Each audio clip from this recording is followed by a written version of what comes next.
그 승진 기준에 대해서 네. 뭐 투명성이라든지 공정성이라든지 수용 내가 납득할 수 있는 뭐 이런 부분들 이런 부분에 대해서 이제 해주고 싶으신 말씀이 승진급 제도에 투명성과 공정성은 없다고 보시면 승인 기준이 있지만 네. 없다 네. 이렇게 얘기를 할 수 있다 네. 이런 말씀이시네요.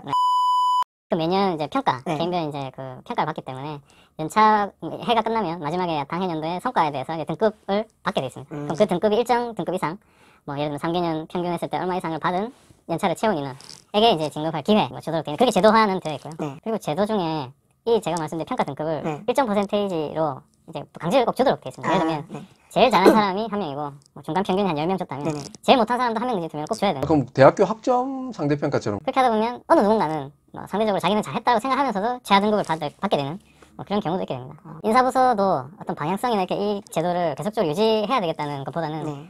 어느 윗분의 얘기나 또 인사부서의 뭐 자기 자의적 판단에서 제도가 조금씩 계속 바뀝니다. 뭔가 열심히 나는 했고 나는 이제 올해는 진급하겠다 이런 희망을 갖다가도 그 해당 20, 30% 내에 들지 못하면 진급을 탈락하게 되는 거죠. 그리고 이제 그 탈락에 대해서 사실 뭐 등수로 이렇게 쭉 매겨서는 할 수 있겠지만 물론 이런 부분이 바로 앞 사람보다는 뭐 잘했다 못했다를 객관적으로 판단할 지표 같은 게 사실 부족하기 때문에 평가 등급을 받는다 해도 뭔가 정성적인 뭐 내가 못 보인 부분이 있어서 이렇게 받은 건가 또 그거에 대한 충분한 설명도 잘 되지 않고 그리고 그런 등급을 줄 수밖에 없는 상사도 설명을 하기가 어려운 거죠. 너는 왜 잘하고 좋게 준 사람에게는 뭐 감사합니다 말을 들을지 모르겠지만 안 좋게 준 사람한테는 올해는 한 명을 줄 수밖에 없었기 때문에 너였다 미안하다 뭐 이 정도 설명으로 그냥 얼버무리고 넘어갈 수밖에 없는 현실. 주는 사람도 난감하고 그 뭐 등급을 받아서 승진급을 잘 못하는 사람도 너무나 충분히 이해되지 않고 박탈하는 큰 상태로 운영이 되고 있어서 개개인이 갖고 있는 불만이 좀 많이 있을 것 같습니다. 일단은 점심 저녁 시간은 잘 보장이 되고 있습니까? 네. 점심은 1시간, 네. 저녁은 30분 이렇게 아. 네, 식사 시간은 있습니다. 휴가는요? 휴가는 잘 쓰세요? 제가 다니고 있는 회사는 좀 잘 쓸 수 있도록 장려하는 분위기는 좀 있습니다. 휴가를 좀 장려하기 위해서 어떤 뭐 특이한 제도가 있으신지. 근래에 좀 여러 가지 제도가 많이 만들어졌는데 우선 아무래도 이제 휴가를 소진하기 위해서는 중간중간에 뭐 하나씩 이렇게 간헐적으로 쓰는 것보다는 회사에서는 평일 일주일 중에 월화수목금 5번 휴가 5개를 연속해서 소진을 하겠다고 계획을 제출하면 네. 그 정도에 해당하는 적시 보상 비용을 휴가 때 이제 다녀올 수 있도록 이제 장려금으로 이제 월급에 플러스되는 금액으로 좀 주는 제도가 있습니다. 1년에 한 2번 정도 그걸 이건 좋은 제도인데요. 네. 그럼 결국은 뭐 휴가 10개까지는 쓰든 안 쓰든 수당으로 챙겨줄 테니까 써라 이렇게 장려를 하고 있다는 말씀이시네요. 네, 그 부분은 좀 어느 정도 만족하고 있습니다. 네. 예전에 이런 제도가 없을 때는 네.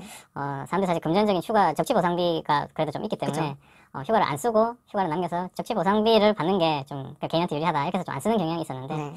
회사에서도 그것보다는 똑같은 비용을 개인한테 이제 지급하면서도 이제 일을 하러 나오지 말고 휴가를 좀 써라 그렇게 장려하기 위해서 아마 이 제도를 만든 것 같습니다. 네, 여기서 인터뷰 대상자분이 말씀하신 연차휴가 적치 보상비라는 것은 근로기준법 법적으로 굳이 따져보자면 연차 미사용 수당을 말씀을 하시는 것 같은데요. 연차 미사용 수당은 한 해 동안 사용할 수 있는 연차 휴가를 다 사용하지 못했을 경우 이것을 수당으로 정산해 주는 것을 말합니다.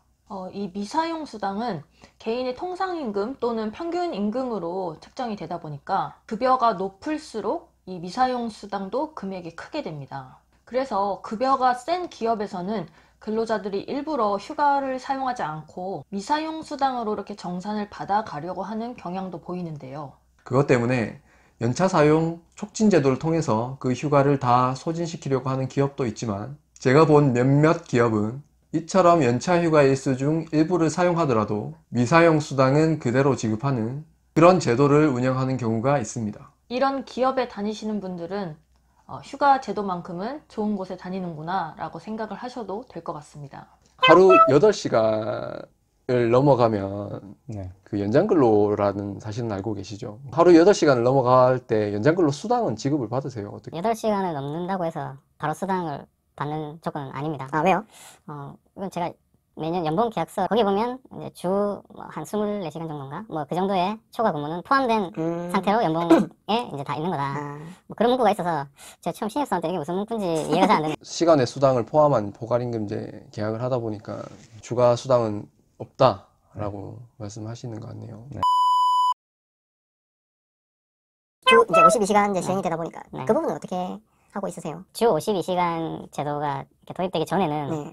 연장 근로를 하는 게 어느 정도 당연한 분위기였고 앞에 말씀드린 것처럼 이미 계약서상에 연장 근로가 포함되었다라고 명시적으로 적혀 있기 때문에 퇴근을 뭐 밤 10시에 하든 뭐 8시 뭐 좀 일찍 하든 어쨌든 연장 근로는 그냥 저희가 돈을 안 받고 공짜 하도록 저희 말하는 되어 있었고 뭐 회사는 언제든지 좀 일을 더 하고 뭐 가는 분위기 이렇게 좀 하는 것도 있고 예를 들면 이렇게 지시한 내용도 뭐 내일 오전에 보자든지 이렇게 해서 꼭 그날 저녁 시간 연장을 해서 퇴근할 시간에 일을 준다는 말이죠. 네, 그렇죠. 그렇게 해서 하도록 하는 분위기도 충분히 있었기 때문에 뭐 야근을 당연히 하지 뭐 지금 그 정도로 좀 생각했던 분위기가 있었던 것 같습니다. 52시간 근무로 이렇게 법으로 정해진 제도가 시행되고 나서부터는 이제 회사도 왜냐면 이제 그런 연장 근로가 52시간 넘어서 불법을 하게 되는 거기 때문에 법은 지키겠다라는 의지가 있나 보네. 네, 개인별로 언제 출근했고 얼마만큼 일해서 언제 퇴근했다가 주 동안 한 주 동안에는 무적에서 관리가 되고 있기 때문에 지금 52시간을 넘지 않는 범위 내에서 일하고 퇴근을 하라. 이렇게 분위기가 좀 바뀌어져 있습니다. 그러면 300인 이상이라는 말씀 같은 네. 그렇죠. 저희는 당장 바로 시행되고 시행 있다는 일주 52시간제 시행은 300인 이상 사업장의 경우에 2018년 7월 1일부터 시행되었습니다. 물론 위반 시 처벌에 대해서 유예기간 6개월을 부여하다 보니 실질적인 시행일은 2019년 1월 1일부터라고 볼 수 있겠는데요. 저희가 많이 봐왔던 대기업에서는 이미 이를 지키기 위해 여러 가지 제도를 시행하고 있습니다. 여러 가지 제도를 시행을 하고 있는데 이 부분에서도 좋은 예가 있고 좀 안 좋은 예가 있잖아요. 네. 제가 좋은 예를 얘기를 해볼게요. 네. 권놈이 나쁜 예를, 안 좋은 예를. 네. 제가 나쁜 걸 맡겠습니다. 좋은 예를 먼저 들어보자면 딱 6시가 되는 순간 아니면은 뭐 5시도 있을 수도 있고요. PC를 셧다운을 시킵니다. 셧다운 제도가 생겨서 네. 그 이후에는 아예 업무를 못하도록 그렇게 막아놓는 그런 제도가 생긴 곳도 있고요. 네. 뭐 6시에 퇴근이라고 한다면 5시 30분부터 막 흥겨운 음악을 틉니다. 이제 곧 집에 갈 시간이라고. 그렇죠. 네, 이렇게 흥겨운 음악을 틀면서 퇴근 시간이다, 이제 모두 다 퇴근하라 라는 것을 알려주는 그런 사례도 있다라고 합니다. 네.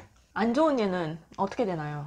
안 좋은 예 한 가지만 들어보면 보통 출퇴근 카드로 저희가 출퇴근 시간을 기록을 하잖아요. 근데 퇴근 시간을 미리 6시가 되면 퇴근 카드를 모두 찍도록 하는 거예요. 그러니까 6시에 전부 다 퇴근을 시켜버리는 거죠. 형식적으로는. 하지만 그 이후에 퇴근 시간을 기록을 했으니까 이제부터는 야근을 해라. 이렇게. 네. 서류상으로 약간 기록만 남겨놓는다는 그쵸. 말이죠. 그런 식으로 편법을 사용하는 기업도 있습니다. 노동조합은 사업장 내 있으세요? 네, 하나 있습니다. 아, 그래요. 혹시 노조원이세요? 아닙니다. 그 있는 노동조합이 현장직 사원을 위한 노동조합. 제가 속한 사무직 노동조합은 없습니다. 사무직 노조는 왜 없을까요? 이건 제가 그냥 들은 얘기지만 아마 회사 측에서도 두 번째 노동조합이 생성이 안 되는 게 회사는 요리하기 때문에 이렇게 안 생기지 못하게 좀 분위기 조성, 뭐 관리 이런 거 아마 했을 것 같습니다. 실제 이렇게 만나보면은 왜 우리는 노조가 없는지 모르겠다라고 말씀하시면서 그래도 나는 못 나서겠다라는 분이 대부분인데 저는 이제 충분히 이해를 하는 게 실제로 이제 나서기에는 막상 두렵다는 생각을 많이 하시더라고요. 아까도 얘기하셨듯이 승진이라든지 연봉을 결정을 하는 데 있어서 사무직들은 납득을 못 하고 있는데 불만이 있음에도 불구하고 노동조합이 생기지 못하는 부분은 아마 사무직의 특성도 좀 있을 것 같고요. 실제로 임원들의 관리를 직접 받고 있기 때문에. 네, 맞습니다. 임금 인상은 현장직은 현장직대로 그렇게 협상된데 이루어지고 네. 사무직은 회사가 일방적으로. 그렇죠. 그거를 준용해서 똑같지는 않습니다. 왜냐하면 같이 갈 수는 없기 때문에 그와 비슷한 수준 회사 나름대로 그냥 사무직은 이 정도로 가져가면 되겠다로 결정해서 그냥 통보하는 수준으로 운영을 하고 있기 때문에 사실 저희는 같은 회사원으로서 회사에 일을 하고 있지만 노조가 없는 형태대로 그냥 일을 하고 있어서 좀 그런 의견이나 목소리를 내기 어려운 상황이긴 하죠. 그리고 앞에 말씀하신 것처럼 저희는 직접적인 사측 임원이나 그런 관리자들과 같이 이렇게 일을 계시니까. 하게 되는 그게 많기 때문에 그럼 관계적 측면이나 이런 부분이 있어서도 나는 이보단 노동조합을 결성하는데 더 의지를 가지고 뭔가 활동을 시작하는 자체, 엄두를 내는 것 자체가 좀 어렵게 느껴지는 그런 것도 좀 있습니다. 마지막으로 하고 싶으신 말씀? 저도 이렇게 회사 생활을 오래 하면서 이제야 조금씩 노동법 그리고 이제 일하는 노동자로서의 권리를 주장할 수 있다는 걸 조금씩 알아가는 것 같습니다. 제가 지금 유튜브에 즐겨보고 있는 노동법의 정석도 그렇고 또 그런 다른 매체를 통해서도 이제 노동법에 대한 얘기를 많이 접할 수 있게 되기 때문에 예전에는 아마 회사나 사측 입장에서는 먼저 알려주지 않거나 누군가가 알려주지 않으면 이 사람들 모르고 그냥 일만 할 사람들이다 이렇게 생각했을 것 같아요. 그리고 이제 노동조합이라는 그런 단체가 있으면 그 단체를 통해서 이게 도움이나 이런 걸 받게 되는데 그게 없는 입장에서는 사실 그 개개인의 그냥 불만 목소리만 내다가 사그라들 뿐이지 그걸 하나 된 뭔가 법적인 제도화된 뭐 잘못된 부분이랄지 이걸 짚어낸다거나 그걸 얘기할 창구가 사실 없이 지금까지 계속 이어져 왔습니다. 그래서 앞으로는 개개인 저 같은 사람도 그런 여러 매체에서 이런 부분까지는 법적으로 내가 얘기할 수 있는 부분이 권리구나 하는 걸 좀 공부하거나 알아가는 것도 필요할 것 같고요. 또 그렇게 하면 내 권리를 찾아가면서 또 회사도 잘 되는 게 더 좋은 방향일 것 네. 같습니다. 좋은 말씀이십니다. 네, 그래서 저도 관심 갖고 또 회사도 이전보다는 더욱더 좀 노동자들의 권리 또 생각해주는 쪽으로 갔으면 좋겠다 생각하고 있습니다. 네, 좋은 말씀 감사합니다. 네, 저희가 소정의 상품을 준비했습니다. 퀴즈를 맞추시면 드리도록 하겠습니다. 다시? 네, 저희가 소정의 상품을 준비했습니다. 퀴즈를 맞추시면 드리도록 하겠습니다. 이번 2018년 노동법 개정으로 일주 가능한 근로시간은 1번 52시간, 2번 68시간. 정답은 1번. 어떻게 하셨어요? 축하드립니다.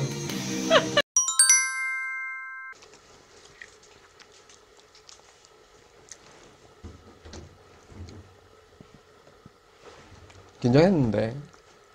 긴장까지는 아니고 긴장 좀 했는데. 나도 처음 긴장되더라. 처음 찍을 때